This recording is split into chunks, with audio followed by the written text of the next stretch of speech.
Eu tenho duas perguntas muito simples, mas muito simples mesmo. Quem você apoia?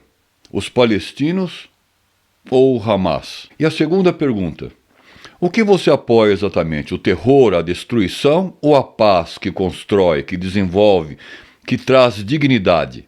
A resposta está aqui, nesse vídeo. Assista até o fim e entenda como é simples obter a paz para esses dois povos. Se Israel permitisse que os palestinos estabelecessem um Estado próprio, haveria paz no Médio Oriente, certo? É o que nós ouvimos dos embaixadores da ONU, dos diplomatas europeus e da maioria dos professores universitários. Mas e se eu te dissesse que Israel já ofereceu aos palestinos um Estado próprio, e não apenas uma vez, mas em 5 ocasiões diferentes?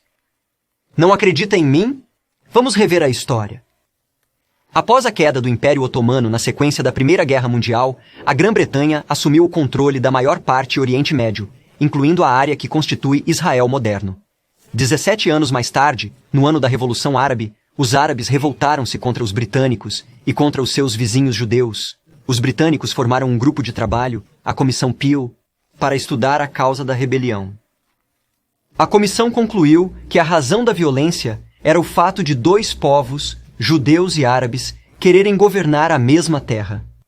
A resposta, concluiu a Comissão Peel, seria a criação de 2 estados independentes, um para os judeus e outro para os árabes. Uma solução de 2 estados. A divisão sugerida era fortemente favorável aos árabes. Os britânicos ofereceram-lhes 80% do território em disputa e aos judeus os restantes 20%. No entanto, apesar da dimensão diminuta do Estado que propunham, os judeus votaram a favor desta oferta, mas os árabes rejeitaram-na e retomaram a sua violenta rebelião. Rejeição número 1. 10 anos mais tarde, no ano da Revolução Árabe, os britânicos pediram às Nações Unidas que encontrassem uma nova solução para as tensões que persistiam. Tal como a Comissão Peel, a ONU decidiu que a melhor forma de resolver o conflito era dividir o território. No ano da Revolução Árabe, a ONU votou a favor da criação de 2 estados. Mais uma vez, os judeus aceitaram a proposta. E mais uma vez, os árabes rejeitaram-na. Só que desta vez, eles fizeram isso lançando uma guerra total. Rejeição número 2. A Jordânia, o Egito, o Iraque, o Líbano e a Síria juntaram-se ao conflito, mas falharam. Israel ganhou a guerra e continuou com a tarefa de construir uma nova nação. A maior parte da terra reservada pela ONU para um Estado árabe, a Cisjordânia e Jerusalém Oriental, tornou-se território ocupado. Ocupado, mas não por Israel, mas sim pela Jordânia. 20 anos mais tarde, no ano da Revolução Árabe, os árabes, desta vez liderados pelo Egito, aos quais se juntaram a Síria e a Jordânia, procuraram mais uma vez destruir o Estado judaico. O ano da Revolução Árabe, conhecido como a Guerra dos 6 Dias, terminou com uma vitória estrondosa para Israel. Jerusalém e a Cisjordânia, bem como a área conhecida como Faixa de Gaza, caíram nas mãos de Israel. O governo dividiu-se quanto ao que fazer com este novo território. Metade queria devolver a Cisjordânia à Jordânia e Gaza ao Egito em troca de paz. A outra metade queria dá-lo aos árabes da região, que tinham começado a designar-se por palestinos, na esperança de construir ali, naquela metade, o seu Estado palestino. Nenhuma das iniciativas deu certo. Alguns meses mais tarde, a Liga Árabe reuniu-se no Sudão e emitiu os seus infames 3 nãos. Nada de paz com Israel, nada de reconhecimento de Israel, nada de negociações com Israel. Mais uma vez, a solução dos 2 estados foi rejeitada pelos árabes, sendo esta a 3ª rejeição. Em 2000, o primeiro-ministro de Israel, Ehud Barak, reuniu-se em Camp David com o presidente da Organização de Libertação da Palestina, Yasser Arafat, para concluir um novo plano de 2 estados.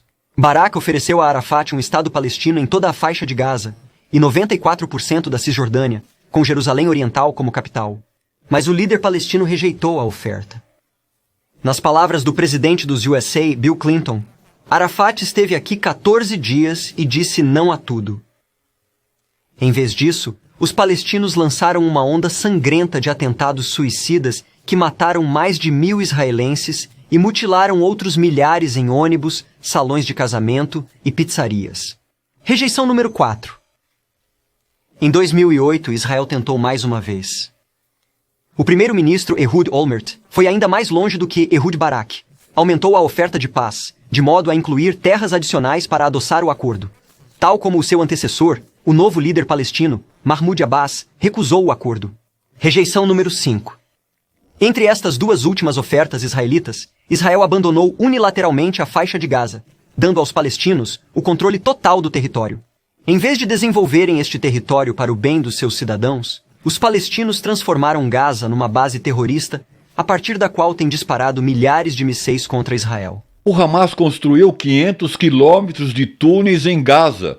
Por que o Hamas não investiu em saúde, em educação e desenvolvimento para o seu povo? Aliás, o Hamas investiu sim em guerras, em estuprar mulheres, em sequestrar crianças e com tudo o que resulta na destruição de seu povo. Por quê? Para quê? Sempre que Israel aceitou o estabelecimento de um Estado palestino, os palestinos rejeitaram a oferta, frequentemente de forma violenta. Portanto, se os interessados querem a paz no Oriente Médio, talvez a resposta não seja pressionar Israel a estabelecer mais uma vez um Estado aos palestinos. Talvez a resposta seja pressionar os palestinos a aceitarem finalmente a existência de um Estado judeu. Sou David Bragg, diretor executivo da Maccabi Task Force, para a Prager University.